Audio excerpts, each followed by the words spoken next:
وشق البصر وخسف القمر وجمع الشمس والقمر يقول الإنسان يومئذ أين المفر إنه تعالى جواد كريم ملك بر رؤوف رحيم صدق الله مولانا العظيم وصدق رسوله النبي الحبيب الكريم ونحن على ذلك من الشاهدين والشاكرين والحمد لله رب العالمين رب صل وسلم وبارك عليه উপস্থিত এই কাউকালীর ঈদগাহ ময়দানে সম্মানিত উলামায়ে কেরাম, সম্মানিত মুরব্বিয়ানে আযম, সম্মানিত জেলা প্রশাসন উপজেলা প্রশাসন কর্মকর্তাবৃন্দু, সর্বস্তরের মুসলমান ভাইয়েরা, পর্দার আড়ালে পর্দানশীল মস্তুরাত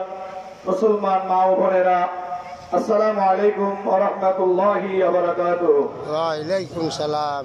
আল্লাহ পাক রব্বুল আলামিনের দরবারে লাখ কোটি শুকরিয়া আদায় করছি যে মহান রব্বুল আলামিন আমি নগণ্য একজন ছোট ব্যক্তিকে এই কাউখালীর ঈদগাহ জমিনে এসে আপনাদের সম্মুখে দুই এক কালাম কথাবার্তা বলার পাশাপাশি নামাজ এর ইমামতি তথা দায়িত্ব পালন করার আল্লাহ যে সুযোগ করে দিয়েছেন, আপনারা যে আসার জন্য আল্লাহ যে আপনাদেরকে তৌফিক দিয়েছেন, স্বতঃস্ফূর্তভাবে সবাই যে এই জামাত অংশগ্রহণ করার জন্য আল্লাহ যে আমাদেরকে সুযোগ করে দিয়েছেন, সেই মহান রব্বুল আলামিনের দরবারে শুকরিয়া আদায় করছি। উচ্চ আওয়াজে ইবাদতের নিয়ত একবার বলি আলহামদুলিল্লাহ। আলহামদুলিল্লাহ। অসংখ্য গণিত লক্ষ কোটি দরুদ সালাম হুজুর করিম রউফুর রহিম সাল্লাল্লাহু আলাইহি ওয়াসাল্লামের নূরানী দরবারে। প্যারা হাজিরিন, অল্প সময় আজকের এই ঈদের দিন অত্যন্ত একটি গুরুত্বপূর্ণ একটি আমাদের জন্য আনন্দের দিন, ঠিক কিনা? হুজুর আলোচনা করেছেন, সুন্দর আলোচনা করেছেন। আলোচনা করতে গেলে সময়ের দরকার, আলোচনা গুছাইতে না পারলে মজা নাই। আমার কি অবস্থা হবে, আলোচনা গুছাইতে পারবো না যেহেতু টাইম নিকট। আপনাদের কাছে এই ঈদের দিনে আমাদের যে করণীয়, আমরা যে আজকে ঈদের জামাত আদায় করার জন্য এসেছি, ঈদের জামাতে আসার পূর্বে আমাদের মাঝে এমনও মানুষ আছে আমরা একে অন্যের সাথে অনেকে আছে কথা বলি না, এরকম আছে না নাই? আছে। ঝগড়া বিবাদ হয়েছে, এরকম আছে না নাই? আছে। কিন্তু আজকের দিন আমাদেরকে এই শিক্ষা দিচ্ছে এই ঈদের জামাত, ঈদের ঈদগাহ ময়দান এটা এমন একটা জায়গা যেই জায়গার মধ্যে আসলে কোনো ভেদাভেদ থাকবে না, বড় ছোট থাকবে না, কোন প্রকারের হিংসা বিদ্বেষ থাকবে না, কোন প্রকারের কারো সাথে কারো লেনদেনের ব্যাপারে হোক, জায়গা সম্পদের ব্যাপারে হোক, রাষ্ট্রীয় ব্যাপারে হোক, সামাজিক ব্যাপারে হোক, এই ঈদগাহ ময়দানে আসলে আমরা একে অন্যের কাঁধে কাঁধ মিলিয়ে আজকে সবকিছু ভুলে গিয়ে একমাত্র ইসলাম ভ্রাতৃত্ব যে একটি, ইসলাম একটি শান্তিপূর্ণ একটি ধর্ম, এটা প্রমাণ করার জন্য আমাদের কাজ করতে হবে। আমরা যারা ভ্রাতৃত্বটা বজায় রাখতে পারি, সুবহানাল্লাহ। আল্লাহর প্যারা হাবিব সাল্লাল্লাহু আলাইহি ওয়াসাল্লাম, আমরা ছোটবেলায় বইয়ের মধ্যে পড়েছি একটা শিশু ঈদগাহর দিন, ঈদের দিন এক কোনায় বসে কান্নাকাটি করতেছে। হুজুর করিম রউফুর রহিম সাল্লাল্লাহু আলাইহি ওয়াসাল্লাম ঈদের দিন নামাজ আদায় করে যাচ্ছেন, দেখতেছেন শিশুটা বসে বসে কান্না করতে। জিজ্ঞেস করলো, বাবা তুমি কান্না করতেছো কেন, তোমার কি হয়েছে?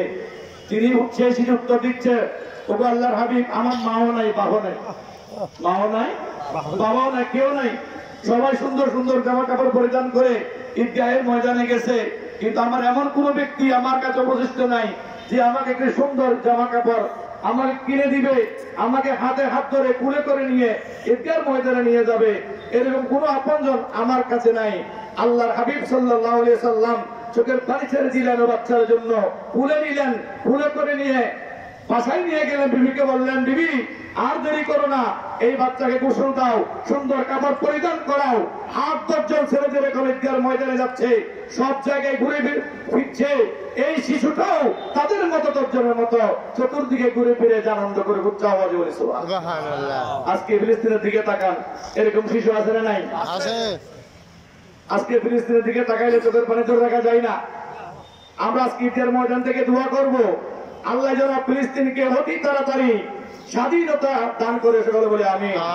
সালাতুন ইয়া রাসূলুল্লাহ আলাইকুম সালাম ইয়া হাবিব আল্লাহ আলাইহি আল্লাহ আল্লাহ কে মুবারক নাম है अल्लाह अल्लाह मोमिनों का जिक्र है सारा दुनिया রাসূলুল্লাহ আলাইকুম সালামুন ইয়া হাবিবাল্লাহ। আমি শুধু দুটি হাদিস শরীফ বলবো, এই দুটি হাদিস শরীফ পরে হয়তো জমাতে টাইমটা খুব তাড়াতাড়ি হচ্ছে। আচ্ছা মিনিট আমি খুব তাড়াতাড়ি এই হাদিস শরীফগুলো বলার চেষ্টা করবো। হুজুর বলেছেন, এর উপরে ভিত্তি করে আমি একটু হুজুরের সাথে এই হাদিস শরীফটা বলছি।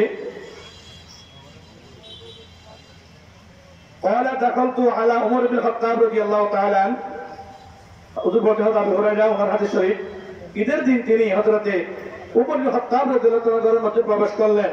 তিনি দেখতেছেন ওয়াকাদ আগলাকা বাবা আলা নাফসিহি, তিনি ঘরের দরজাটা বন্ধ করে দিলেন, ঘরের দরজাটা বন্ধ করে রাখলেন এবং ওয়া হুয়া ইউবকি, তিনি কান্নাকাটি করছেন, চোখের পানি ছেড়ে দিলেন, কান্না করতেছেন। ফাকুলতু, তিনি বললেন ইয়া আমিরুল মুমিনিন, ওগো আমিরুল মুমিনিন, আতাবকি, আপনি কেন কান্নাকাটি করতেছেন? ওয়ান নাসু ফি ফারহ, মানুষ তো আনন্দ করতেছে, ঈদের চতুর্দিকে মানুষ দৌড়াদৌড়ি করতেছে, আনন্দ উৎসব করতেছে, আপনি কেন কান্নাকাটি করছেন? তিনি বললেন ফাকালা, তিনি বললেন লাউ, যদি আলিমাল ফারিহুনা মা ফারিহু, তারা জানে যে তাদের যে রোজা কবুল হয়েছে, এরকম যদি কেউ যদি নির্দিষ্ট করে বলতে পারে যে আমার রোজা কবুল হয়েছে, তাহলে তারা আনন্দ করুক, আমার কোন আপত্তি নাই। কিন্তু সুম্মা জাআলা ইউবকি, তিনি এরপর আবার কান্নাকাটি শুরু করলেন। ওয়া ইয়াকুলু, তিনি বললেন ইন কানু মিনাল মাকবুলিনা ফালিয়াফরাহু, যে তারা জানে যে তারা আনন্দ করতেছে, তারা যদি জানতে পারে যে তাদের রোজা আল্লাহর দরবারে কবুল হয়েছে, আল্লাহ কবুল করেছেন, এটা যদি তারা জানতে পারে, তারা আনন্দ করুক। কিন্তু ওয়াইন কানু মিনাল মাকরুদিন, এবং যাদের রোজা প্রত্যাখ্যাত হয়েছে, রোজা রেখেছে, সেহরি করেছে, ইফতার করেছে, নামাজ করেছে, তাসবিহ তাহলিল করেছে, কিন্তু আল্লাহর আরশ পর্যন্ত তাদের রোজা, তাসবিহ তাহলিল, নামাজ এগুলো পৌঁছে নাই, তাদের উচিত আমি আমিরুল মুমিনের মতো কান্নাকাটি করা। উচ্চ আওয়াজ বলে সুবহানাল্লাহ, সুবহানাল্লাহ। তিনি আমিরুল মুমিনিন, তিনি যদি চোখের পানি ছাড়তে পারেন রোজা কবুল হয়েছে কিনা, আল্লাহর ভয়ে, জমিনের কোন মানুষের ভয়ে নয়, মায়ের ভয়ে নয়, ডাকাতের ভয়ে নয়, একমাত্র আল্লাহর যে কঠিন আযাব, এই আযাবের ভয়ে সাইয়েদনা ওমর ইবনে খাত্তাব রাদিয়াল্লাহু তাআলা চোখের পানি ছেড়ে দিয়ে সাহাবীদেরকে উদ্দেশ্য করে বললেন, তোমরা যদি জানো তোমাদের রোজা নামাজ কবুল হয়েছে, তোমরা আনন্দ করো, কিন্তু আমি লা আদরি মিনাল মাকবুলিনা, আমি জানি না আমার রোজা নামাজ আল্লাহর তরফে কবুল হয়েছে কিনা।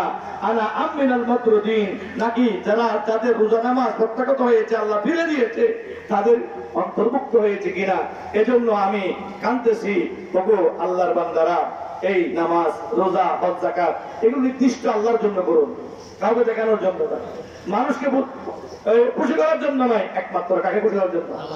আল্লাহ যখন আপনার রোজার উপর খুশি হবে, নামাজের উপর খুশি হবে, হজ যাকাতের উপর খুশি হবে, আপনার হুলুসিয়তের উপর যখন আল্লাহ যখন দেখবে যে আমার বান্দার অন্তরের ভিতরে হুলুসিয়ত রয়েছে, আল্লাহ বলবে বান্দা, এই তোর কোনো চিন্তা নাই, তোর জন্য জান্নাতুল ফেরদৌস বাজার রয়েছে। সুবহানাল্লাহ। এজন্য আমি আপনাদের কাছে অনুরোধ করব, আমরা যারা আজকে এখানে এসেছি, আমরা যারা প্রত্যেকে কাঁধে কাঁধ মিলিয়ে, হাদিস শরীফের মধ্যে আল্লাহ হাবিব বলেছেন, হাসদ, হিংসা এমন একটা জিনিস মানুষের আমলগুলোকে জ্বালাই পুড়াই কয়লার মতো করে ফেলে। এজন্য হিংসা আমাদের কি করতে হবে? পরিহার করতে হবে। এবং এই ঈদের দিনে আমাদের মিথ্যা পরিত্যাগ করতে হবে, সুদ ঘুষ পরিত্যাগ করতে হবে, অন্যায় অপরাধ পরিত্যাগ করতে হবে। এইগুলো যে আমরা যখন আস্তে আস্তে যখন আমরা পরিত্যাগ করবো, আমাদের দেখবেন অটোমেটিকলি ইসলাম মানুষের ভিতরে, মুসলমানের ভিতরে আর কোন দ্বন্দ্ব ভেদাভেদ থাকবে না। অন্য ধর্মের প্রতিও কোন রকম ভেদাভেদ, ধর্ম তাদের সাথে বাড়াবাড়ি গুলো করা যাবে না। যার যার ধর্ম তারা কি করুক, নিরাপদে পালন করুক। আমার ধর্ম আমরা নিরাপদে পালন করি। আল্লাহ যেন আমাদের সেই পূজার জন্য তৌফিক দেয়। সকলে বলি আমিন। ওয়া আখিরু দাওয়ানা আলহামদুলিল্লাহি রাব্বিল আলামিন।